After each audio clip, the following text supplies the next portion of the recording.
Bienvenidos a esta clase. Es la cuarta clase que tenemos acerca de los rudimentos de la fe, y si de pronto por casualidad llegó a esta, mi consejo es que se devuelva y mire las anteriores para que pueda seguir la secuencia.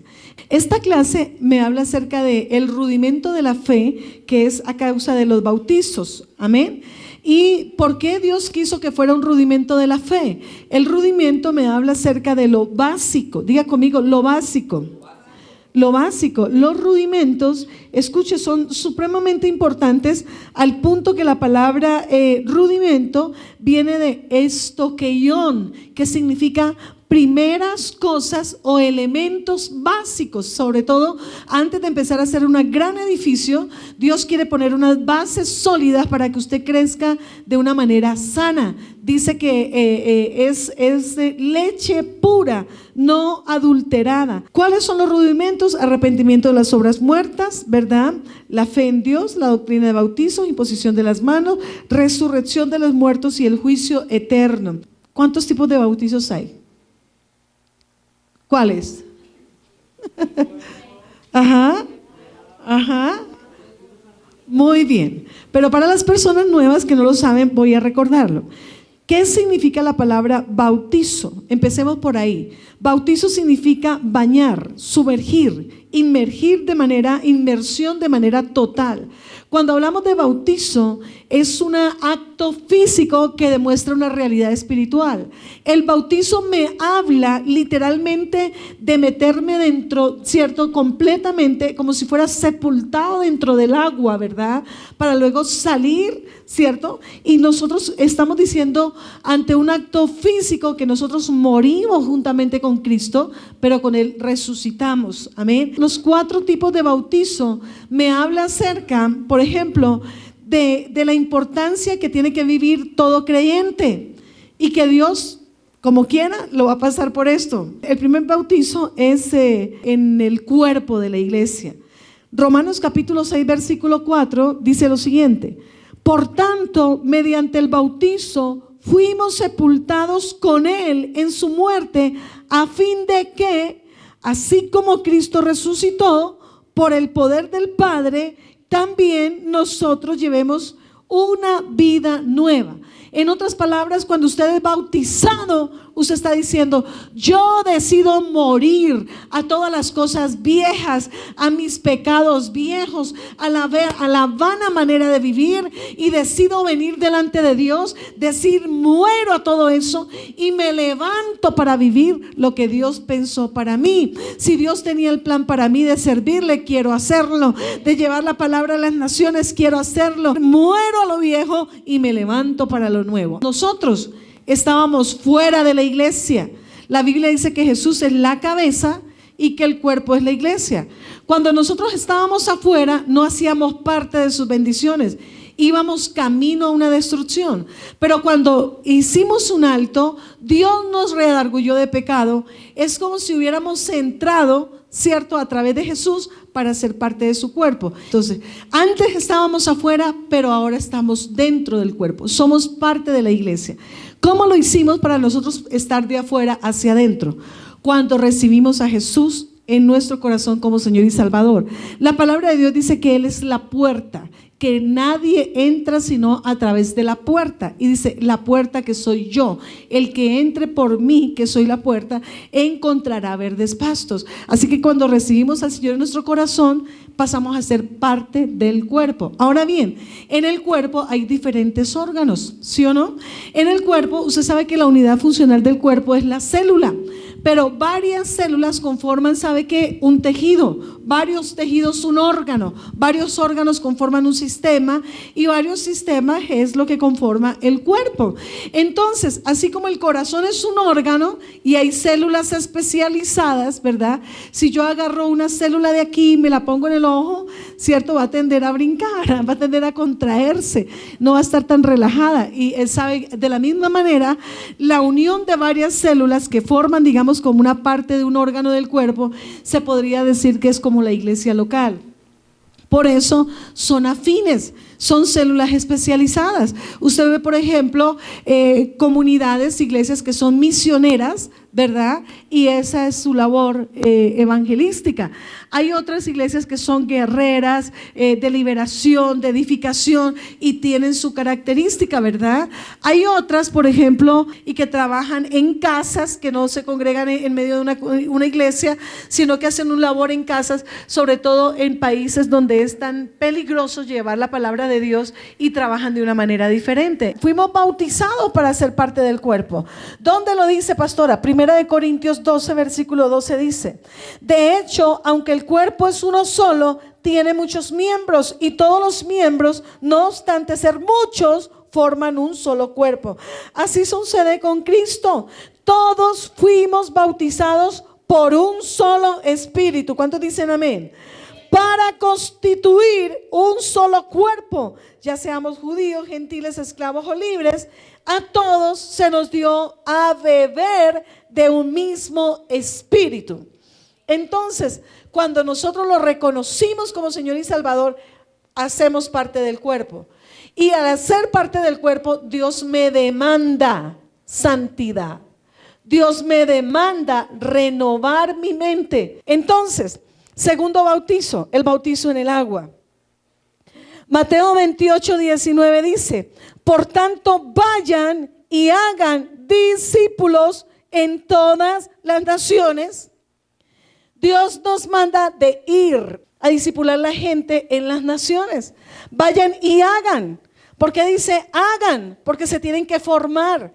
Tienen que empezar a conocer esto que son los rudimentos, ¿cierto? Para que puedan ser edificados. Dice que somos un edificio espiritual.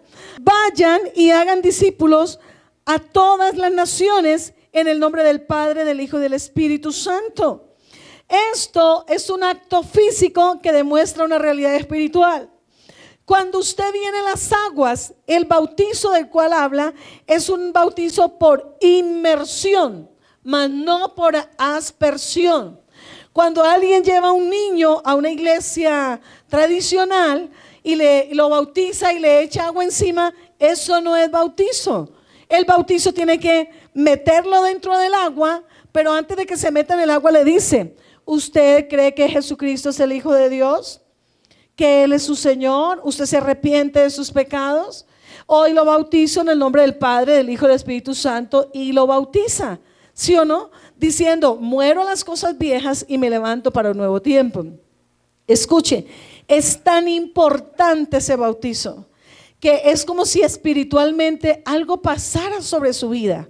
Hay gente que literalmente después de tener ese encuentro con Dios, cosas viejas que lo hacían pecar, lo abandonan. Y cuando se da cuenta: ay, ya no digo eso, ya no hago eso, ya no tal cosa, y no se dio cuenta. Y Dios se lo quitó de una vez, no se dio cuenta.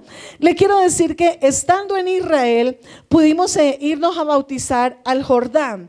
Y respecto al Jordán le quiero decir lo siguiente: Jesús de Nazaret se bautizó en el Jordán.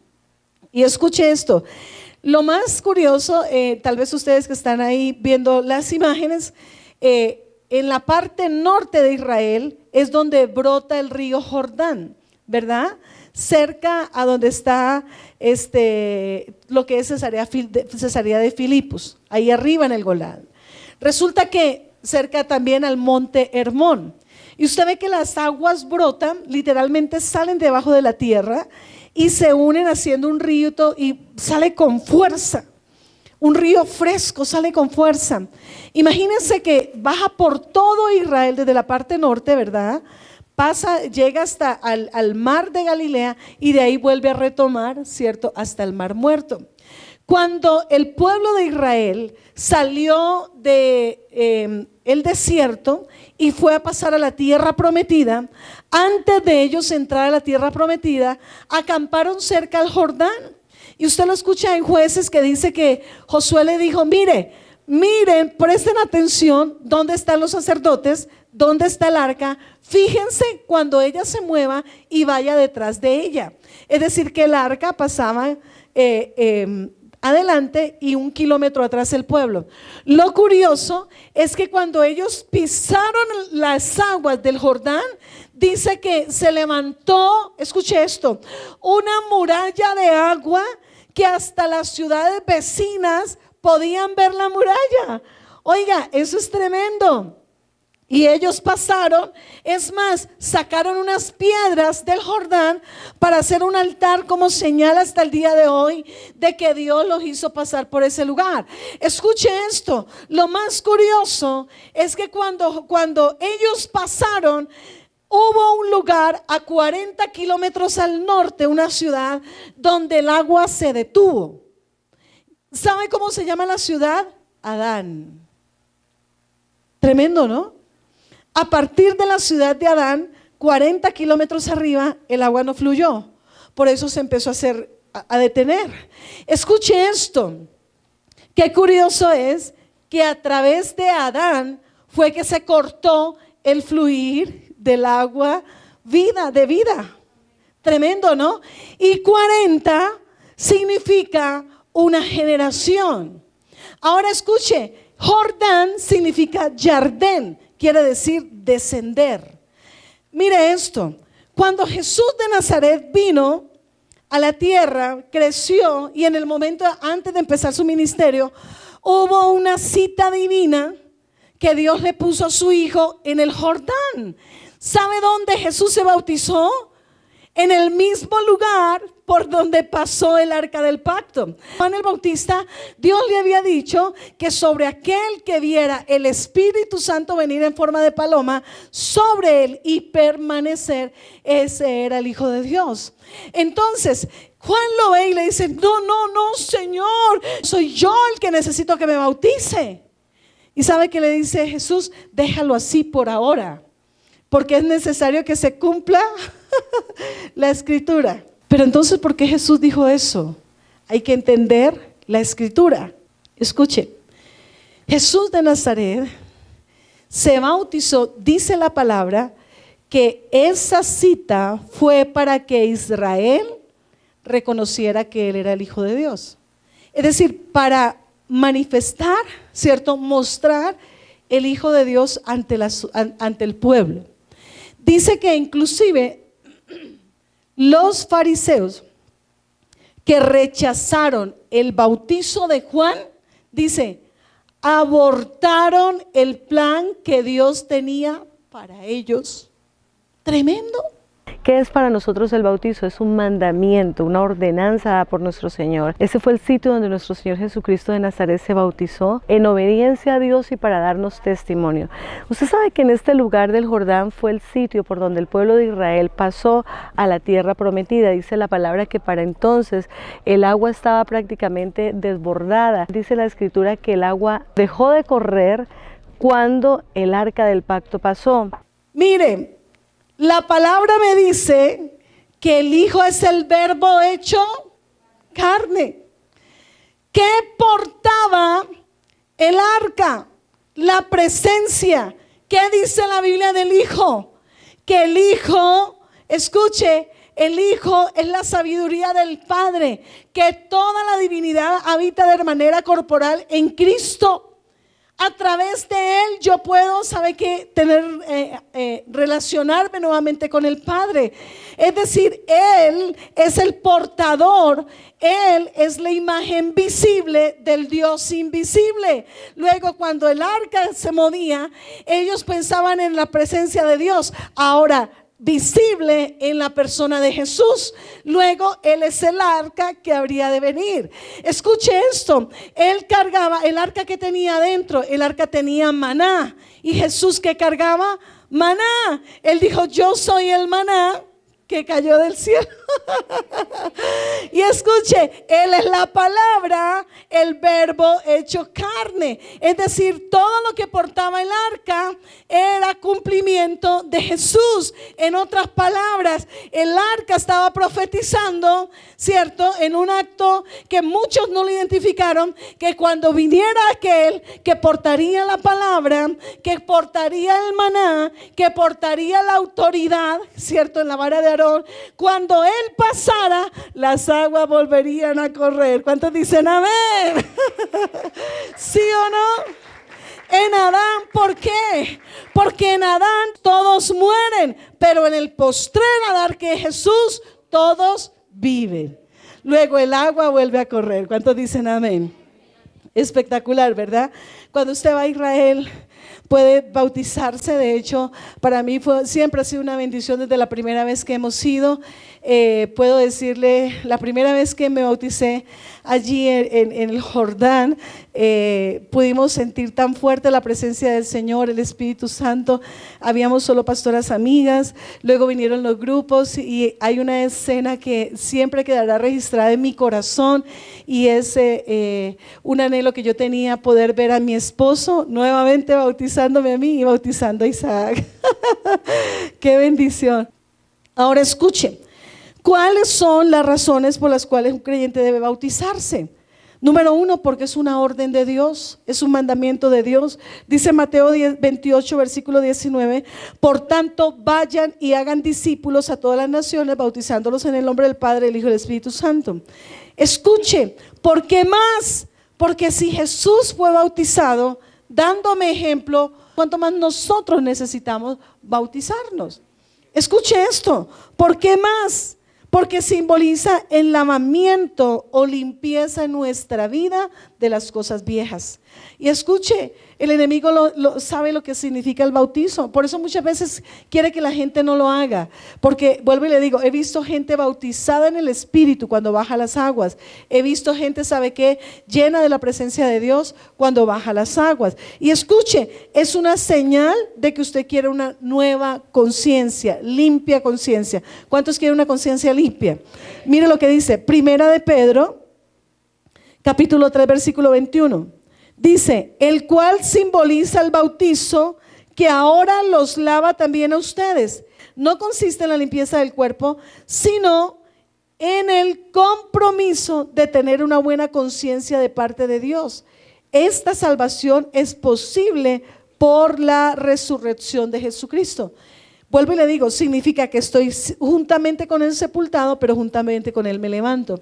Y aunque es algo físico donde usted se moja, pero también es algo espiritual donde dice, más que lo externo, lo que Dios quiere de ti es una conciencia limpia.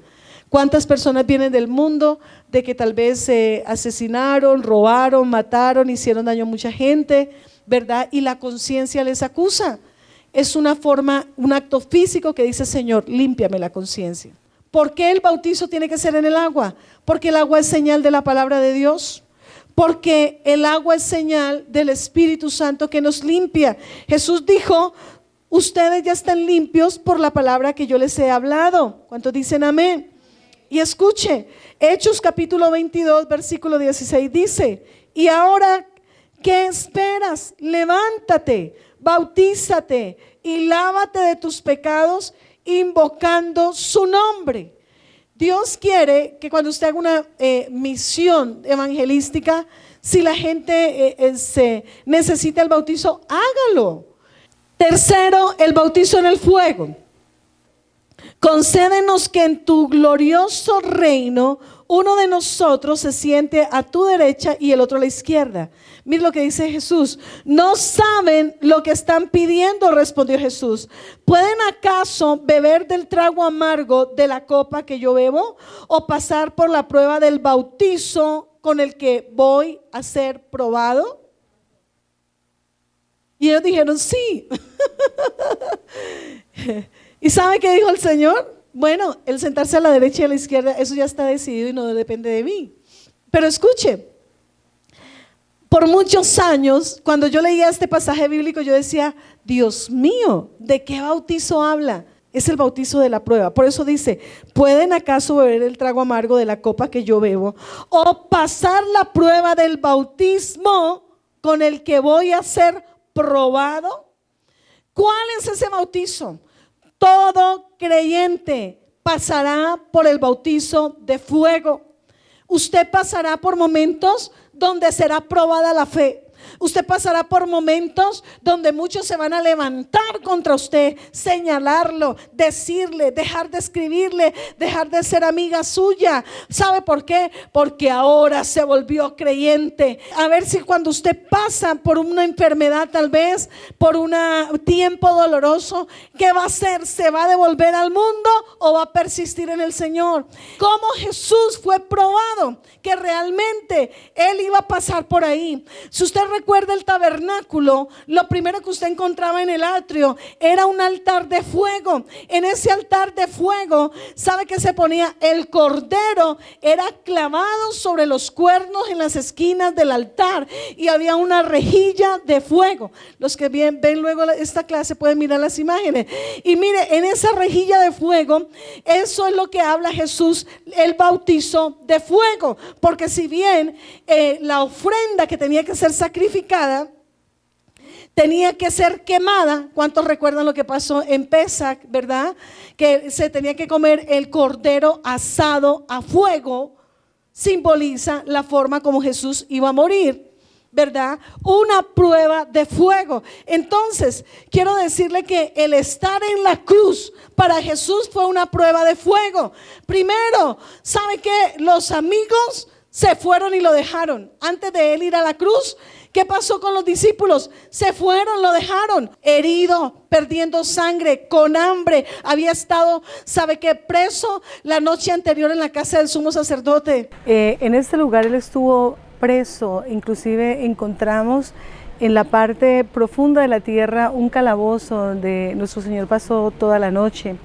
Aquí la gente que trabajaba con el sacerdote inclusive se burlaban de él, lo empujaban y le decían: dinos, ¿quién te pegó? De hecho, al fondo usted ve la imagen donde aparece el gallo y estas personas que le preguntaban a Pedro: tú estabas con él. ¿Qué hizo Pedro? Hace un momento le había dicho: Señor, yo contigo voy a ir hasta la muerte. Pero ante la amenaza y la intimidación de los religiosos, de los guardias, ¿qué fue lo que hizo? Negarlo y decir: no lo conozco. Eso fue una prueba de fuego. Cualquiera hubiera podido decir no. Pero ¿qué dijo Jesús antes de ir a morir? Señor, que no se haga mi voluntad sino la tuya. Ahora imagínese el hecho mismo de clavarlo en la cruz. El hecho mismo de perforarle sus manos. Usted sabía que el sitio donde le pusieron los clavos es considerado en un lugar tan sensible y tan altamente doloroso que, mire, conocí a un médico aquí en Colombia cuando yo visitaba a los médicos en Bogotá, aquí en Bogotá. Él hizo un libro sobre la muerte clínica de Jesús desde el punto de vista médico. Decía, es como si te cayera mejor dicho, un trueno en tu mano. El dolor tan alto. Segundo, perdiendo sangre, hay algo que se llama hipovolemia, el volumen sanguíneo baja. Usted pierde sangre, pierde glóbulos rojos. Los glóbulos rojos son los que llevan el oxígeno, ¿verdad? En la hemoglobina para poder oxigenar los tejidos. ¿Qué tiene que hacer el respirar más? ¿Qué tiene que hacer el corazón? Bombear más. Y crucificado con una corona de espinas. Este fue el lugar donde agarraron esas ramas para hacer la corona de espinas. Son unas espinas así, impresionante. ¿Usted se imagina el dolor? Estuve en otro lugar ahí en Israel, donde el modelo de la cruz no solamente tenía que estar clavado, sino que en la parte de aquí ponían un chuzo para que si él se fuera a recostar, no lo pudiera hacer. No lo pudiera hacer. Por eso descolgado. Por eso, ¿sabe qué? Con un fuerte dolor. Pero ¿sabe qué dijo? ¿Sabe qué dijo? Desde ahí nos perdonó. Él no dijo, mátalo, Señor, acábalo, Señor. No. Él no dijo eso. Él no dijo eso. ¿Sabe qué dijo él? Padre, perdónalos. Es decir, que él ya nos había perdonado. Ya nos había perdonado. Ahora lo que él estaba diciendo: Padre, no le tomes en cuenta este pecado. Tú perdónalos. Perdónalos. Ese es el Dios que tenemos, una prueba de fuego. Poder amarnos en esa cruz. Poder perdonarnos. Poder cancelar la deuda. Con cada paso que Jesús daba en esa prueba, en ese bautizo de fuego, no iba en derrota, iba en victoria. Porque Colosenses capítulo 2 dice que Él exhibió públicamente los principados, los potestades, los desarmó, y nuestra lista que era adversa la clavó en la cruz del Calvario. Nos encontramos aquí en el jardín de la tumba. Es la única que no tiene unos huesos podridos. Es la única que dice, Él no está aquí, Él resucitó. ¿Cómo no darle gracias a Dios?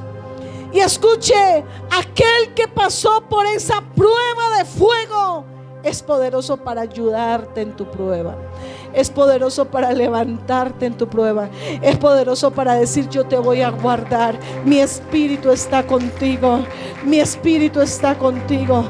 Vamos, dile, Señor, rindo mi corazón a ti, te doy gracias. Señor, perdónanos cuando a veces tenemos un problema y nos desanimamos. ¿Por qué? Cuando las promesas son mayores, cuando la bendición es mayor. Cuando usted recibe al Señor, a veces los enemigos serán los de su propia casa. Pero ¿sabe qué dice el Señor? Todo aquel que por mi causa haya perdido padre, madre, hermanos, recibirá 100 veces. Y en este tiempo la vida eterna. En este tiempo la vida eterna. Le digo, Dios, no te cambio por nada ni nadie en este mundo. Eres la perla de gran valor para mi vida. Y lo que tú pensaste para mí, yo lo quiero hacer. Yo lo quiero hacer, yo lo quiero hacer. Levanta las manos y dile, te amamos, Señor, te amamos, Señor. Que nunca me canse, que nunca me canse de buscarte, que nunca me canse de exaltarte, Señor. Vamos, dile que nunca me canse de servirte, que nunca me canse. Oh, Rama, mamá, quien derebro son darabracía.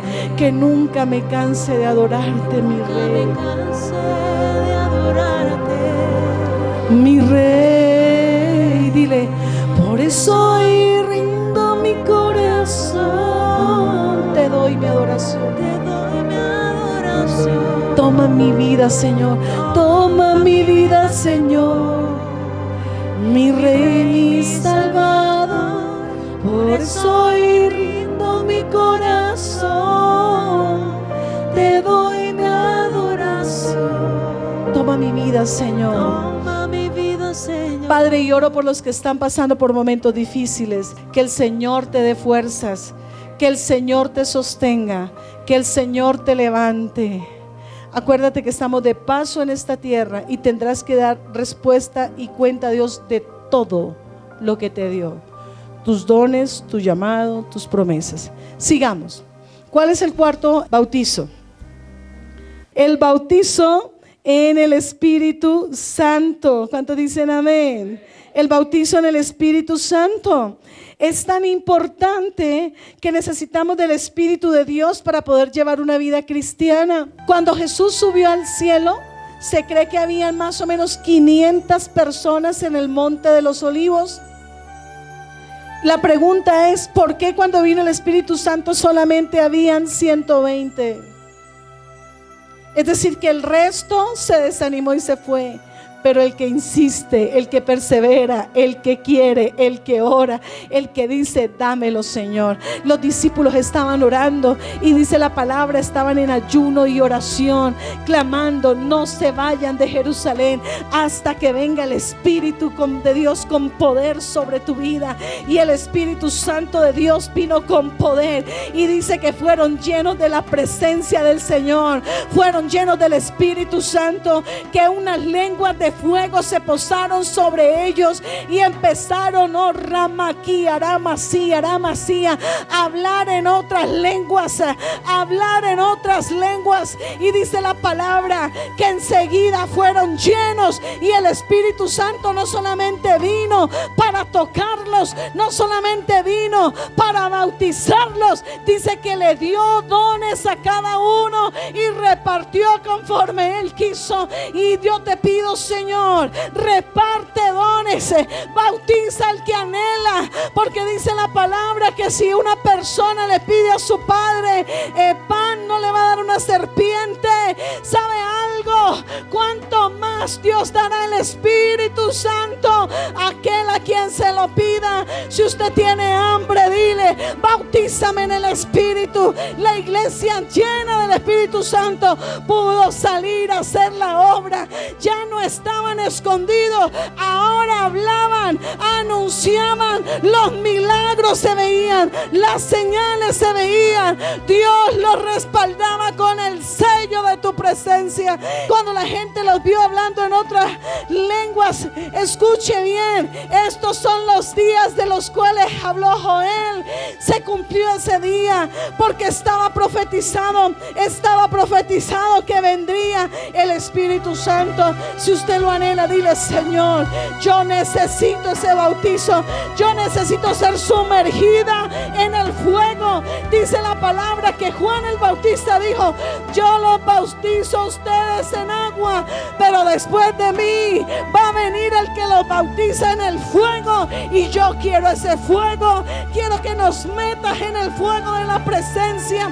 Quiero que nos impregne de ti, Señor. Dile: yo lo necesito, yo lo necesito, yo lo necesito. Vamos ahí donde está, dile: llénanos, llénanos con tu presencia, llénanos, llénanos, llénanos con tu poder, llénanos con tu espíritu.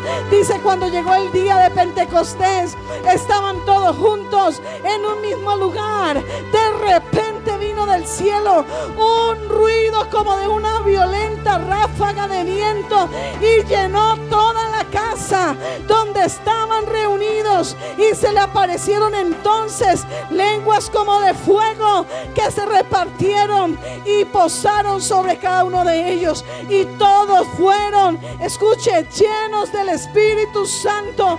Ahí donde está, dile: Señor, yo quiero ese bautizo. Vamos, dile: yo quiero ese bautizo. Oh, Rama, Mama, Kiara, Masía. Ponte de pie, levanta las manos y dile: Señor, yo anhelo ese bautizo. Yo anhelo ese bautizo. Yo quiero ese bautizo. Yo deseo ese bautizo, Padre Celestial. Y queremos, Señor, que se levanten familias, se levanten personas, se levanten aquellos que tienen hambre por ti, aquellos que dicen: Señor, envíame a mí, aquellos que dicen: Señor, hazlo, hazlo, hazlo, hazlo. Necesitas ese bautizo, necesitas ese equipamiento, necesitas ese sello de la presencia. Ahí donde está, dile: Señor, hazlo conmigo. Rama, mamá, mamá.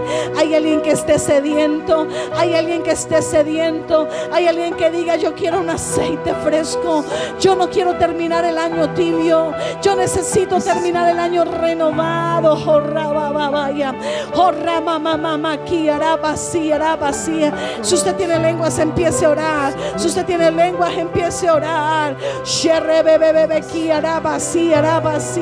Dile: Espíritu Santo, ven sobre mi vida, ven sobre mis hijos, ven sobre la iglesia. Que el fuego de la presencia, que el fuego de la presencia toque tu vida desde la cabeza hasta los pies. Ahora dile: Señor, ahora. Espíritu Santo, llénanos.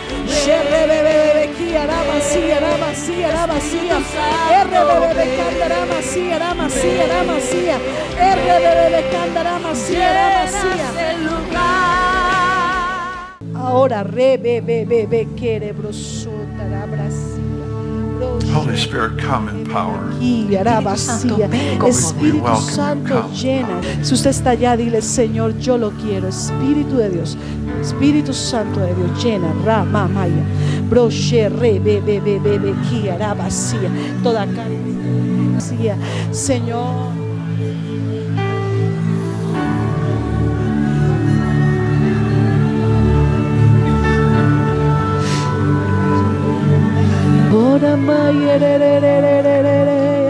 Levanta las manos, dile: Espíritu Santo, dile: Espíritu Santo, vamos, te necesito. Dile: te amo, Espíritu Santo. Ahora,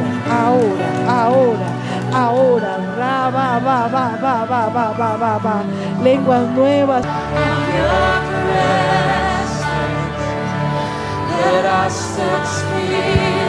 Fuego de Dios, ahora. Vamos, adora. ¿Cuántos anhelan ese bautizo de su presencia? Dile: yo lo quiero. Oh, yo lo quiero, Espíritu Santo. Dile: Espíritu Santo, Rama Maya. Ahí donde está, si quiere, póngase la mano en el corazón, en su cabeza. Dile: Tócame, Espíritu Santo. Bautízame, Espíritu Santo. Guerra espiritual y liberación. La bendición de perdonar. La oración abre los cielos. El matrimonio y la familia. Jesucristo, el mejor regalo. El ayuno. La bendición de nuestros hijos. El noviazgo.